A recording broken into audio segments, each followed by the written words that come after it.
अलहकम खाना बदोशों के साथ रहा। शादी के दूसरे साल उसका पहला बच्चा पैदा हुआ। उसका नाम उन्होंने सुबक्तगीन रखा।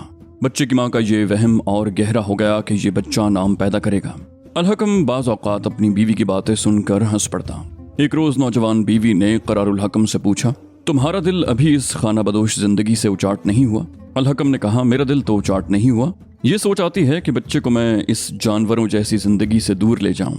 ये क्या जिंदगी है, जानवरों की तरह पेट भरना और खतरों से भागते फिरना। उसकी बीवी ने कहा, मैं जानती थी कि मेरी ये ख्वाहिश भी पूरी होगी। मैं तुम्हारी दुनिया से वाकिफ नहीं। क्या कोई ऐसी जगह मिल सकती है जहां बच्चा बड़ा हो तो इसे कुछ पढ़ाया लिखाया जा सके? अलहकम ने कहा, किसी के घर नौकरी मिल सकती है। खुदा की जमीन तंग नहीं, उसने बच्चा दिया है, वो इसकी रोजी भी देगा। बच्चे की माँ ने कहा, मगर हमें चोरी छुपे यहाँ से निकलना पड़ेगा।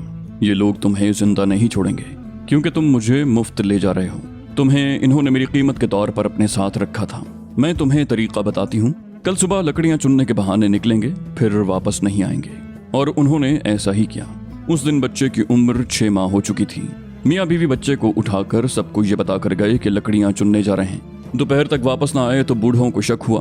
उन्होंने 2 आदमियों को घोड़ों पर सवार करके उनकी तलाश को रवाना कर दिया। एक शक तो ये था कि डाकुओं के हत्थे न चढ़ गए हों। लड़की का हुस्न उसके लिए बड़ा खतरा था। इत्तेफाक से किसी मुसाफिर ने घुड़सवारों को बता दिया कि उसने एक आदमी और जवान लड़की को दूध पीता बच्चा उठाए फुला तरफ जाते देखा है। उन्होंने इस शक पर उधर को घोड़े दौड़ा दिए कि अलहकम उनकी लड़की को कहीं और ले जा रहा है। अलहकम और उसकी बीवी पैदल जा रहे थे। रास्ता नाहमवार और दुश्वार था। उनके एक तरफ दरिया था। उन्हें घोड़ों के कदमों की आवाजें सुनाई दी। घूम कर देखा, 2 घोड़े सरपट दौड़े आ रहे थे। जरा और आगे पहुंचे तो अलहकम ने उन्हें पहचान लिया। सवारों ने तलवारें निकाल ली। इससे अलहकम को उनके इरादे का पता चल गया। अलहकम निहत्था था। ये उसकी गलती थी कि हथियार साथ नहीं लाया था। उसने अपनी बीवी की तरफ देखा। बीवी ने कहा, दरिया में कूद जाओ। अलहकम ने कहा, पानी गहरा है, तेज भी है, वो घोड़े दरिया में डाल देंगे। बीवी ने कहा, मैं कहती हूँ दरिया में कूद जाओ। बच्चे को तुम पकड़ो, मैं इसके बगैर तैर सकूंगी। उसने यूं कहा जैसे उसे खुदा से इशारा मिला हो। अलहकम ने उससे बच्चा लिया, उसे एक हाथ पर उठाया और दरिया में उतर गया। बच्चे को पानी से ऊपर रखा। वो एक हाथ और टांगों से तैरने लगा। उसकी बीवी भी दरिया में उतरी। दरिया का रुख उधर ही था जिधर वो जा रहे थे। सवारों ने घोड़े किनारे पर रोके और उन्हें ललकारा, मगर वो दरिया के वस्त में चले गए थे। आगे पानी कम गहरा था और वो निकल गए। एक शहर में दाखिल हुए तो हर किसी की नजरें उन पर उठती थीं।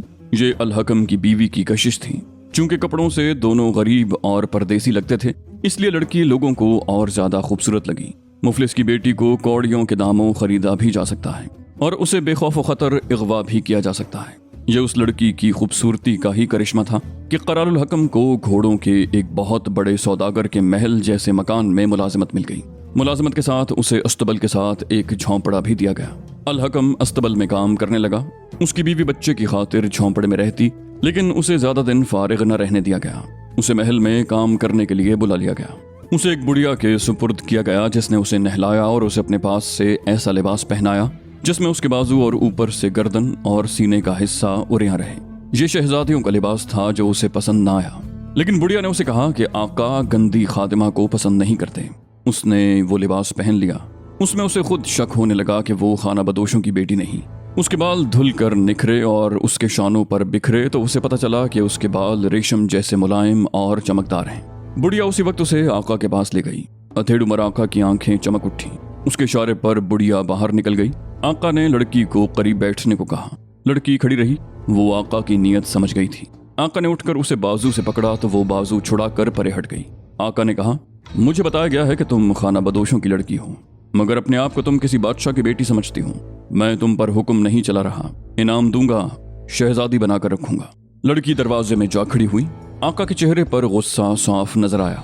अलहकम की बीवी ने कहा, मैं सोने के दीनार ठुकरा कर आई हूँ। अपने आप को नीलाम करना होता तो शादी न करती, दरिया तैर कर पार न करती। तुम अपनी 10 बेटियां मेरे खावंद को दे दो तो भी मैं तुम्हारे करीब नहीं आऊंगी। आका ने कहा, खावंद से हाथ धो बैठोगी लड़की, बच्चे को तरसती रहोगी। वो बाहर निकल गई। आका ने गुस्से से गरज कर बुढ़िया को बुलाया। उसके खादिम भी भागे आए और हरम की 2 औरतें भी आ गईं। अपने आका का गुस्सा उनके लिए नाकाबिल बर्दाश्त था। आका ने कहा, अगर वो शर्मा रही होती तो और बात थी, वो मेरी तौहीन करके गई है। एक खादिम ने कहा, हम उसे घसीट कर लाते हैं। आका ने कहा, नहीं, उस खाना बदोश भिकारन को वो सजा दूंगा जिससे मेरे घर में सब इबरत हासिल करें। उसने अपने 2 खास आदमियों को बुलाया और उन्हें कहा, वो झोंपड़ा देख लो जिसमें ये बदबख्त लड़की रहती है। आज रात इसके खावंद को कत्ल कर दो और लड़की को मेरे पास ले आओ। उसके बच्चे को तुम जहां चाहो बेच देना। हरम की जो 2 औरतें वहां मौजूद थीं, उन्होंने एक दूसरी की तरफ देखा। दोनों के माथों पर शिकन आए। आका गुस्से से फुनकार रहा था। कोई शहजादी होती तो मैं बर्दाश्त कर लेता, कमबख्त खाना बदोश की ये जुर्रत। सब चले जाओ। अल-हकम के कत्ल और उसकी बीवी के इगवा का वक्त रात गहरी होने के बाद रखा गया था। सूरज गुरूब हुआ तो अल-हकम अपने झोंपड़े में आया। उसकी बीवी अपने कपड़ों में थी। वो बुढ़िया का पहनाया हुआ रेशमी लिबास उसी के कमरे में फेंक आई थी। वो सोच रही थी कि अपने खावंद को आज की वारदात बताए या ना बताए, मगर ये फैसला कर चुकी थी कि यहाँ एक और दिन भी नहीं गुजारेगी। उसे खावंद को वजह भी बतानी थी कि वो क्यों नहीं रहना चाहती। उसे तो ये मालूम ही नहीं था कि आज रात अपने खावंद को आखिरी बार जिंदा देख रही है और बच्चा भी उससे छिन जाएगा। उसने अल-हकम के आगे खाना रखा तो झोंपड़े में एक औरत दाखिल हुई।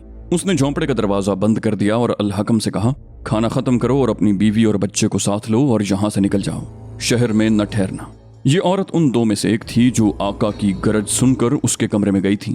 ये आका की मंजूर नजर थी। उन्होंने अल-हकम की बीवी की झलक देखी थी। उन्होंने जब आका का ये हुक्म सुना कि अल-हकम को कत्ल और उसकी बीवी को अगवा कर लिया जाए तो दोनों ने तन्हाई में मियाँ बीवी को बचाने का फैसला कर लिया। दोनों को अपना अपना लड़कपन याद आ गया। उन्होंने शादी के ख्वाब देखे थे, मगर उस शख्स की बेनिकाही बीवियां बनी। वो यहाँ से भाग नहीं सकती थी। यहाँ दौलत और असर व रसूख की हुकूमत थी। असर व रसूख उसे हासिल होता था जिसके हरम में रौनक ज्यादा होती। उन दोनों ने अपनी किस्मत को कबूल कर लिया था।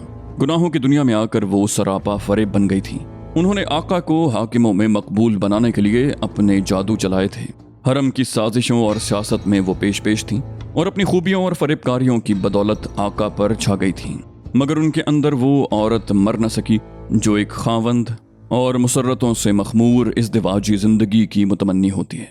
इंसानी फितरत के तकाजे दबाए नहीं जा सकते। उन्होंने देखा कि एक और मासूम लड़की जो एक दूध पीते बच्चे की माँ भी है, गरीब और परदेसी भी है, एक इंसान की हवस का शिकार हो रही है।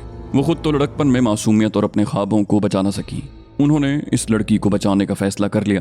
ये फैसला तो खुदाए जुल जलाल का था कि इस बच्चे की माँ गुनाह के परिस्तारों से महफूज रहे। उसके लिए खुदा ने उन 2 औरतों को सबब बनाया जो गुनाहों में डूब चुकी थीं। ये अल-हकम की बीवी के ईमान का करिश्मा था। औरत ने कहा, मैं यहाँ ज्यादा देर नहीं रुक सकती, इससे ज्यादा कुछ बता नहीं सकती। उसने कहा, फौरन निकल जाओ, और वो चली गई। अल-हकम ने हैरत से अपनी बीवी की तरफ देखा। बीवी ने उसे बता दिया कि आज दिन उस पर क्या गुजरी है, मगर अल-हकम सोच में पड़ गया। बीवी ने उसे कहा कि उठो चलें। अल-हकम चलने पर आमादा नजर नहीं आता था। उसने बीवी से कहा कि ये औरत उस घर की खादिमा मालूम होती है, ये किसी और नियत से यहाँ आई थी। अल-हकम ने कहा कि वो आका से मिलेगा।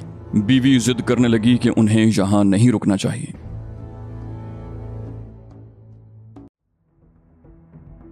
वो 2 आदमी जिन्हें कत्ल पर और इगवा पर मामूर किया गया था शराब पी रहे थे। हथियार उनके पास थे। एक गरीब का कत्ल और उसकी बीवी को उठा लेना उनके लिए कोई मुहिम नहीं थी। उन्होंने शाम से पहले झोंपड़ी देख ली थी।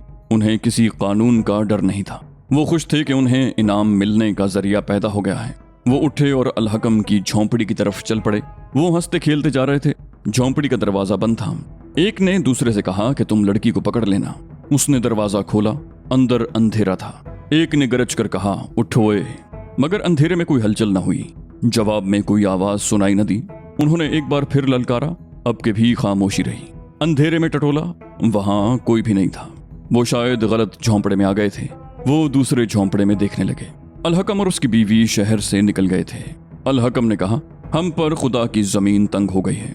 उसके लहजे में मायूसी थी। उसकी बीवी ने कहा, मायूस ना हो, तुम ये तो नहीं मानते कि मुझे खुदा की तरफ से इशारे मिलते हैं। मुझे खुदा की जात पर यह एतमाद है कि हम गुनाहगार नहीं तो हमें सजा नहीं मिल सकती। मेरे दिल में कोई खौफ नहीं। मैंने उस बच्चे को जन्म दिया है जिसका इशारा मुझे कुरान से मिला है।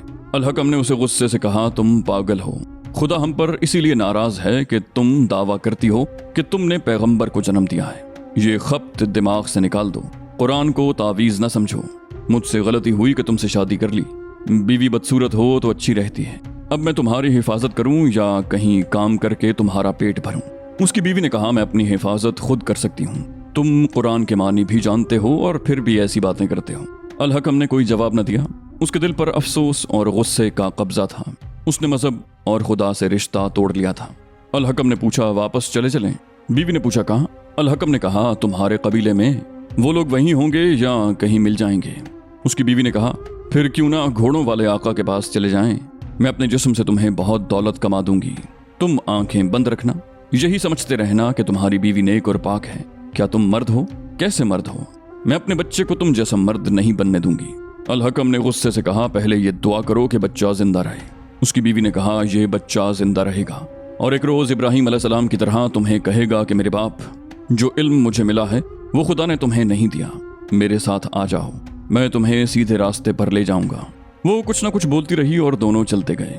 اس کی حالت ہذیانی سی ہوتی جا رہی تھی، جیسے زبان بے قابو ہو گئی ہو۔ الحکم پر خاموشی طاری ہو گئی۔ اس رات سے ان کی زندگی خانہ بدوشی کی صورت اختیار کر گئی۔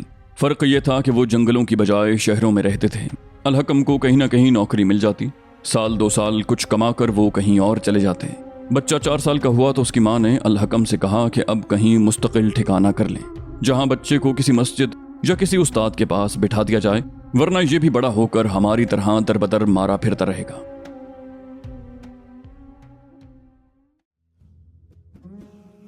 ایک آدھ سال پہلے ماں باپ نے بچے کو قرآن کے سبق دینے شروع کر دیے تھے۔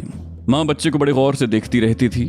انہوں نے یہ دیکھا کہ بچہ اسی عمر میں عقل کی باتیں کرنے لگا تھا، سبق میں پوری دلچسپی لیتا تھا۔ ماں اسے صاف ستھرا رکھتی تھی۔ کسی قصبے میں ماں کی یہ خواہش بھی پوری ہو گئی۔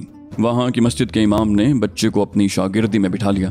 بچے کی ماں اور اس کا باپ امام کی خدمت اور مسجد کی دیکھ بھال کرنے لگے۔ امام جب پہلے روز بچے کو پڑھانے لگا تو اس نے محسوس کیا کہ وہ کسی عام بچے کو پہلا سبق نہیں دے رہا۔ الحکم مذہبی تعلیم کے پہلے مرحلے سے بچے کو گزار لایا تھا۔ امام اسے اگلے مرحلے میں لے گیا جہاں 5-6 سال کی عمر کے بچے نہیں جا سکتے۔ بچہ جو سوال پوچھتا تھا ان سے پتہ چلتا تھا کہ وہ اپنی پیدائش کے ساتھ خدا سے کچھ علم بھی لایا تھا۔ یہاں بچے نے کم و بیش 4 سال تعلیم حاصل کی۔ بچے کی عمر 10-11 سال ہو چکی تھی۔ وہ قرآن اور اس کی تفسیر اور حدیث پڑھ چکا تھا۔ اس نے اپنے استاد سے مزید تعلیم لینا چاہی تو استاد نے کہا یہاں میرا علم ختم ہو گیا ہے۔ بچہ ایک سوال پر سر پٹخ رہا تھا، علم بغیر عمل کے مکمل ہو سکتا ہے؟ اللہ اور اس کے رسول کا پیغام بزور شمشیر جائز ہے؟ میں ساری دنیا میں قرآن کا پیغام کس طرح پہنچا سکتا ہوں؟ یہ اور ایسے بہت سے سوالات تھے جو بچہ پوچھتا تھا اور امام پریشان ہو جاتا۔ ایک روز امام نے بچے کے باپ سے کہا الحکم بچے کو بخارا لے جاؤ۔ اس نے کسی عالم کا نام لے کر کہا اسے ان کی شاگردی میں بٹھا دو، اگر بچے کی یہ تشنگی نہ بجھی تو یہ پاگل ہو جائے گا۔ اس میں سپاہیانہ جوہر بھی ہیں، علم کے ساتھ اگر اس نے سپاہ گری سیکھ لی تو یہ بچہ نام پیدا کرے گا۔ یہ دور جنگ و جدل کا ہے، مسلمان آپس میں لڑ رہے ہیں اور کفار مسلمانوں کو غلام بنانے اور اسلام کو مٹانے کی ترکیبیں کر رہے ہیں۔ غریبوں کی قسمت اتنی اچھی تو نہیں ہوتی، لیکن اس بچے کو موقع مل جائے تو یہ کسی خطے میں اللہ کی حکمرانی قائم کر دے گا، مگر اسے ایسا موقع نہیں مل سکے گا۔ یہ عدل و انصاف کی باتیں کرتا ہے، میں نے اسے ایسا سبق کبھی نہیں دیا تھا۔ الحکم نے کہا یہ سبق اسے میں نے دیا ہے، میں کم علم انسان ہوں، میں ایران کے بادشاہ نوشروان عادل کی نسل سے ہوں۔ باپ دادا مجھے اس دور کی جو باتیں سناتے تھے وہ میں اس بچے کو سناتا رہا ہوں، قرآن میں بھی اس نے یہی پڑھا ہے۔ امام نے کہا اسے بخارا لے جاؤ، میں خط لکھ دیتا ہوں، وہاں تمہیں بڑا اچھا ذریعہ معاش بھی مل جائے گا، اور خیال رکھنا اکیلے نہ چل پڑنا، ان علاقوں میں ڈاکوؤں اور رہزنوں کا بہت خطرہ ہے۔ تمہارے پاس کوئی دولت نہیں لیکن تمہاری بیوی بہت قیمتی ہے، کہیں ایسا نہ ہو کہ بیوی سے ہاتھ دھو بیٹھو۔ بچے بھی اغوا ہوتے اور غلاموں کی منڈی میں فروخت ہو جاتے ہیں، تھوڑے دن رک جاؤ، کوئی قافلہ تیار ہو جائے تو اس کے ساتھ جانا۔ اس زمانے میں لوگ ڈاکوؤں سے بچنے کے لیے قافلوں کی صورت میں سفر کیا کرتے تھے۔ اکیلے مسافر رہزنوں کے ہاتھوں لٹ جایا کرتے، کبھی کبھی قافلوں پر بھی حملے ہوتے تھے، لیکن قافلے والے مل کر مقابلہ کرتے، باقاعدہ مار کا لڑا جاتا اور بچ نکلنے کی صورت پیدا ہو جاتی۔ خوبصورت عورتوں اور کم سن بچوں کو فروخت کیا جاتا تھا۔ جن حاکموں اور بادشاہوں کو ڈاکوؤں کا قلع قمع کرنا چاہیے تھا وہی ان کی اغوا کی ہوئی عورتوں اور بچوں کو خریدا کرتے۔ امام نے ٹھیک کہا تھا، الحکم کی بیوی خوبصورتی کی وجہ سے اور اس کا بچہ کم سنی کی وجہ سے ایک دولت تھی جو اکیلے سفر کرتے لٹ سکتی تھی۔ کوئی قافلہ تیار نہ ہوا۔ ایک قافلہ وہاں سے گزرا جس میں 200-300 مرد، عورتیں اور بچے تھے۔ ان میں زیادہ تر سوداگر تھے جو اپنے محافظ ساتھ لائے تھے۔ وہ بلخ اور بخارا جا رہے تھے۔ الحکم اپنی بیوی اور بچے کے ساتھ اس قافلے میں شامل ہو گیا۔ سفر کی پہلی رات آئی، قافلے نے ایک وادی میں پڑاؤ کیا، کھانا پکا، سب نے کھایا और दिन की मुसाफत के थके मांदे मुसाफिर सो गए। 3-4 आदमी पहरे पर खड़े कर दिए गए। पहरेदार चट्टानों पर और खैमागाह के इर्द गिर्द घूम फिर रहे थे। आधी रात के करीब उन्हें घोड़ों के टाप सुनाई दिए जो उनकी तरफ बढ़ रहे थे। पहरेदारों ने कमानों में तीर डाल लिए और चंद एक ऐसे आदमियों को जगा लिया जो जवान थे। करीब आने वाली आवाजें किसी काफिले की नहीं थीं। ये किसी महाज को जाती हुई फौज हो सकती थी या डाकू। वादी में मशलें नजर आने लगीं। ये सवारों के हाथों में थीं। सवारों ने करीब आकर गीदड़ों और भेड़ियों की तरह चीखना शुरू कर दिया और घोड़ों को एड़ लगा दी। पहरेदारों ने तीर चला दिए। 1-2 सवार गिरे, लेकिन डाकू तूफान की तरह आए। बाज मुसाफिरों को जागने की मोहलत न मिली। वो घोड़ों तले कुचले गए। काफिले में जो लड़ने के काबिल थे उन्होंने मुकाबला किया। डाकुओं ने मशलें फेंक दी जो जमीन पर पड़ी जल रही थी। उनकी रोशनी में सारी वादी नजर आती थी। माओ ने बच्चों को सीनों से लगा लिया और जिधर मुंह आया भाग उठी। बाज बच्चे चीखते चिल्लाते अकेले अकेले भाग उठे। अल हकम ने अपनी बीवी को बाजू से पकड़ा और उसे किसी तरफ घसीट कर ले गया। बच्चा उनके साथ चला था, लेकिन अल हकम अपनी बीवी को बड़ी मुश्किल से एक चट्टान के पीछे ले गया तो वहां देखा कि बच्चा उनके साथ नहीं है। माँ ने वावेला बपा किया तो अल हकम ने उसे सख्ती से कहा कि वो खामोशी से छुपी रहे वरना डाकू उसे ले जाएंगे। उसे झाड़ियों में छुपाकर अल हकम अपने बच्चे की तलाश में निकला। वो खाली हाथ था, आगे बढ़ने से डरता था। खैमागाह में कत्लो गारत हो रही थी। औरतें चीख रही थीं, बच्चे चिल्ला रहे थे। डाकू घोड़ों से उतर आए थे और वो सामान समेट रहे थे और उनमें से बाज अपने काम की औरतों और बच्चों को ले जा रहे थे। डाकुओं के घोड़े चले गए और उनके साथ काफिले के घोड़े और ऊंट भी चले गए। रात गुजर गई। सुबह बचे कुचे लोग जो रात इधर उधर छुप गए थे बाहर आए। खैमागाह में लाशें बिखरी हुई थीं।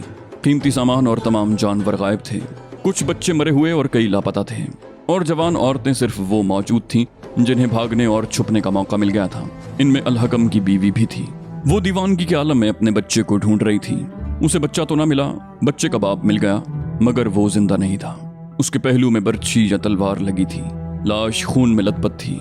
बीवी बिल्कुल पागल हो गई। लाशों के बिखरे हुए सामान और गिरे हुए खैमों को उलट पलट कर देखने लगी। हर किसी से पूछने लगी, तुमने मेरा बच्चा देखा है? सबसे ज्यादा खूबसूरत था। वहां सबकी यही हालत थी। किसी ने उसकी तरफ तवज्जो न दी। वो चट्टानों पर चढ़ी उतरी, झाड़ियों को टटोलती फिरी, वादियों में भागती फिरी। उसकी दिलदोज और जिगरपाश आवाज दूर दूर तक सुनाई देती रही, सुबक्तगीन सुबक्तगीन, अपनी माँ के पास आ जाओ। लुटा हुआ काफिला खौफ से कांपता आहुजारी करता चल पड़ा। चलता गया और दूर उफक में गायब हो गया। पीछे जब गिद्धों, भेड़ियों और गीदड़ों ने लाशों और जांबलब जख्मियों पर हल्ला बोला, वादियों में एक निस्वानी पुकार सुनाई देती रही, सुबक्तगीन सुबक्तगीन। और जब 2-4 रोज बाद वहां बिखरी हुई हड्डियां रह गईं, तो भी ये निस्वानी पुकार सुनाई देती रही, अपनी माँ के पास आ जाओ सुबक्तगीन। उस रास्ते से गुजरने वाले काफिले, डाकू, रहजन और फौजी बहुत मुद्दत तक ये पुकार सुनते रहे। उन्होंने कई कहानियां घड़ लीं और उस आवाज को किसी की बदरूह कहकर उधर से गुजरना छोड़ दिया।